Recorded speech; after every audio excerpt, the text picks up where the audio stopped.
बिस्मिल्लाहिर्रहमानिर्रहीम, अस्सलाम वालेकुम। हालिया चाइना और अमेरिका एक दूसरे के आमने सामने होने जा रहे थे। ये सूरत हाल बड़ी ख़तरनाक थी कि अमेरिका की यूएस स्पेस कमांड अगर चाइना का कोई भी रॉकेट जो मदार यानी ऑर्बिट से आते हुए ज़मीन पर आए और अमेरिका उसको तबाह कर दे, आप ये समझिए सॉवरेनिटी का इशू पड़ जाता और दोनों एक दूसरे के आमने सामने आ जाते। अब इस वक्त सूरत हाल ये है कि चाइना का एक रॉकेट हालिया चाइना ने अपना न्यू स्पेस स्टेशन मदार के अंदर फिजा में छोड़ा।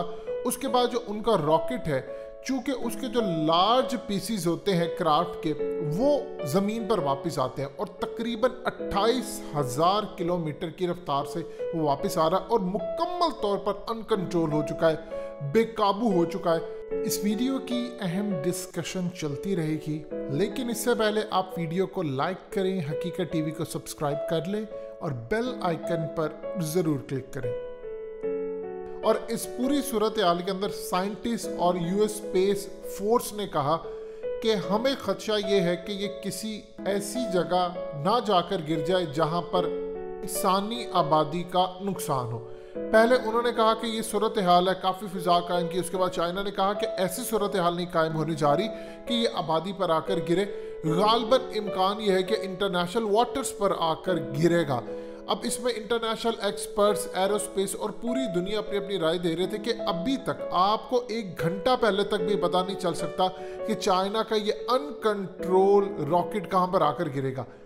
अमेरिका के पेंटागन की जानिब से कहा गया है कि हम कंटिन्यूसली चाइना के इस रॉकेट को मॉनिटर कर रहे हैं, जो असल में इस्तांबुल, अमेरिका, बीजिंग की शुमाल वाली साइड के ऊपर आप देख सकते हैं। तो यहाँ से लेकर कनाडा से होता हुआ किसी जगह पर जाकर गिरता है, लेकिन उन्होंने कहा कि इंटरनेशनल वाटर्स पर गिरेगा। और अमेरिका को धमकी दी गई चाइना की जानिब से कि आप किसी सूरत भी हमारे रॉकेट को जो ज़मीन पर आ रहा है आप उसको तबाह नहीं करेंगे। और अगर ये तबाह होता है, क्योंकि ये इंटरनेशनल वाटर्स में गिरेगा, अमेरिका ने पहले हाइप क्रिएट असल में की थी कि ये इंसानी आबादी पर गिर सकता है, क्योंकि इस रॉकेट के एक पाइप था, वो ज़मीन पर आकर अफ्रीका की एक कंट्री में गिरा। तो वहाँ से जानी नुकसान तो नहीं हुआ, लेकिन कुछ चीज़ें डैमेजेस हुई। नज़ारा आपकी स्क्रीन पर भी चल रहा है। इस पूरी सूरत हाल के अंदर इन्होंने असल में एक हाइप क्रिएट करनी थी चाइना के खिलाफ।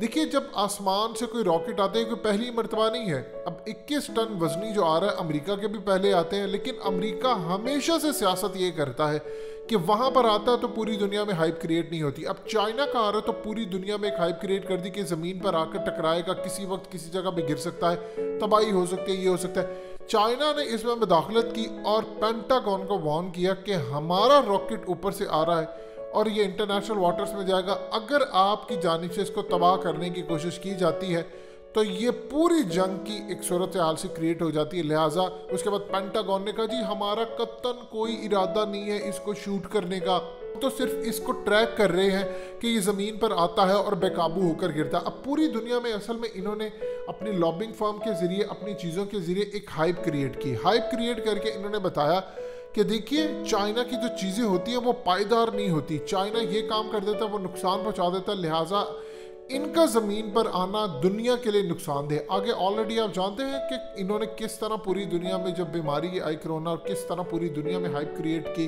सारे का सारा इल्ज़ाम इन्होंने चाइना के ऊपर लगा दिया, जबकि चाइना ये कहता था कि अमेरिकी मिलिट्री का ये कारनामा है।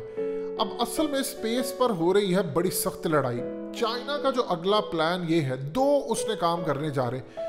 एक तो उसने असल में मून के ऊपर बनाना है स्पेस स्टेशन, ये मार्स की भी तैयारी कर रहे हैं। उन्होंने मून पर बनाना स्पेस स्टेशन के, दुनिया के अंदर अगर तबाही होती है, कोई एटमी जंग होती है, तो हम अपनी बहुत सारी चीज़ें मून पर मुंतकिल करें। अब ये स्पेस स्टेशन बनाने वहाँ पर जा रहे हैं, वहाँ पर इन्होंने ऐसे काम करने हैं। देखिए, इस वक्त मून के ऊपर लैंडिंग का जो सीन है, उस पर एक चीज़ आप समझ लें, चाइना ने एविडेंस सारे इकट्ठे कर लिए हैं। उनके जाते हैं सिस्टम वहाँ पर जाकर, रोवर्स, और वहाँ पर जाकर तमाम इंफॉर्मेशन कलेक्ट करके वहाँ से डाटा, चीज़ें, वहाँ पर रॉक, ये तमाम चीज़ें सैंपल के तौर पर ले आते हैं। चाइना ने पूरे एविडेंस इकट्ठे किए हैं कि अमेरिका कभी मून पर इंसान नहीं गया और इस पूरी सूरत हाल में अगर गया होता तो आज तो टेक्नोलॉजी 50, 60, 70 साल बाद अब बढ़ती जा रही है।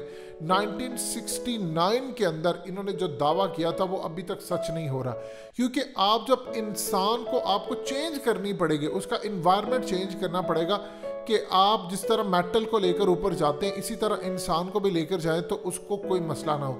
अगर ऐसी सूरत हाल होती तो 50 साल के अंदर दोबारा ये लोग कभी ना कभी तो जाते, लेकिन ना चाइना गया ना अमेरिका गया। अब इनका एलन मस्क जो कहता है कि मैं 2024 तक लेके जाऊंगा, चाइना का प्लान ये है कि 2030 तक वो इंसानों को लेकर जाएंगे रशिया के साथ, और उसमें वो पाकिस्तान को भी शामिल करना चाहते हैं कि पाकिस्तान भी इस खेल में हमारे साथ आए। असल में अब जो जंग शुरू हो गई है वो सैटेलाइट की जंग है। चाइना के पास ऐसी सूरत हाल है कि वो सैटेलाइट अगर तबाह कर दे अमेरिका का तो पूरे का पूरा अमेरिका नेस्तो नाबूद हो जाएगा।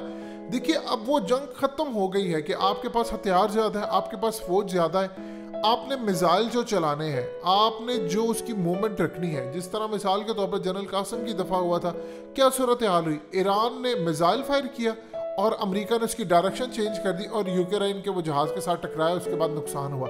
ये वो चीज़ है जो चाइना कंट्रोल करना चाह रहा है। चाइना के पास इस वक्त स्ट्रेटजी क्या, वो बड़ी इंटरेस्टिंग है।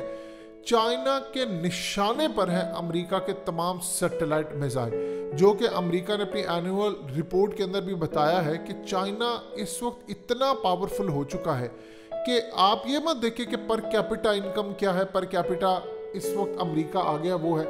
इस वक्त चाइना के अंदर एवरेज आम इंसान सालाना 26 लाख रुपया कमाता है। अमेरिका के अंदर यही पर कैपिटा अगर आप देखते हैं तो वहाँ पर 1 करोड़ से ज़्यादा एक आम इंसान इजीली कमा लेता है। लेकिन अगर आप इस सूरत हाल को पाकिस्तान के साथ कंपेयर करें तो हम अभी तक 4 लाख पर ईयरली एक आम पाकिस्तानी कमाता है। जब यहाँ पर तेल की कीमत होती है तो यहाँ पर ये बताया जाता है कि देखिए चाइना में तो इतनी है, अमेरिका में इतनी है। ये नहीं ये बताते ये लोग कि उनकी पर कैपिटा कितनी है, वो कमाते कितना है। अगर पाकिस्तान में तेल की कीमत 100-109 रुपये हो तो अगर अमेरिका में आप 125 का भी बेचते तो उनकी तो इनकम इतनी ज़्यादा होती है, उनको फ़र्क नहीं पड़ता। इसी तरह आप ये देखिए कि अमेरिका हर चीज़ में आगे है, चाइना से वो पर कैपिटा में भी आगे है, उनके लोग कमाते भी ज़्यादा। लेकिन चाइना के पास हथियार चीज़ें ऐसी आ चुकी हैं कि वो अमेरिका का सैटेलाइट तबाह कर सकते हैं। आपने मिसाइल चलाना है, आपने F-35 चलाना है, आप उड़ाकर कहीं लेकर जाए, आप न्यूक्लियर एयरक्राफ्ट कैरियर कुछ भी आप कर लें, कोई फ़ायदा नहीं आपको चीज़ देखिए अगर आपके सारे सैटेलाइट तबाह हो जाते हैं। चाइना ने वो काम किया है कि शारक से अमेरिका को पकड़ा है। अब असल में स्पेस स्टेशन का मसला है, अमेरिका परेशान है और चाहता है कि पूरी दुनिया चाइना पर चढ़ दौड़े। इसी खेल के अंदर इनका जो रॉकेट आ रहा है ज़मीन के ऊपर जो अनकंट्रोल्ड है, और ये खाली चाइना का नहीं होता, अमेरिका का भी होता है, पूरी दुनिया के अंदर इस सूरत हाल है। यहाँ पर जब आता है तो आप किसी मुल्क को इजाज़त नहीं दे सकते कि आप उसको तबाह कर सकें। ये असल में दुनिया का तीसरा most powerful orbit launch vehicle है। अब आप ये देखें कि अमेरिका का US फैल्कन हैवी और डेल्टा हैवी, ये वो तमाम थे जिसके बाद अमेरिका समझता था कोई आगे नहीं आएगा, लेकिन तीसरे नंबर पर ये आता है। सो इस पूरी सूरत हाल में इनको तकलीफ इस बात की चढ़ी हुई है कि मुस्तकबिल में इन्होंने रशिया और पाकिस्तान को आगे लेकर चलना है। चाइना की सबसे ज़्यादा पाकिस्तान के साथ दोस्ती की एक नई राह ये है कि बहुत सारे ममालिक से बहुत सारे हथियार और बहुत सारी चीज़ें चाइना नहीं खरीद सकता, क्योंकि वो उसका फ्यूचर की सुपर पावर है, लेकिन पाकिस्तान उससे खरीद सकता है। और चाइना काम ये करता है कि पाकिस्तान कोई भी चीज़ ले, पाकिस्तान के ज़रिए लेकर वो उसकी कॉपी या चीज़ें तैयार करे। सो ये पाकिस्तान के लिए भी फ़ायदेमंद है। इसी तरह चाइना पाकिस्तान का साथ देना चाहता है और अमेरिका को इस चीज़ की तकलीफ़ है।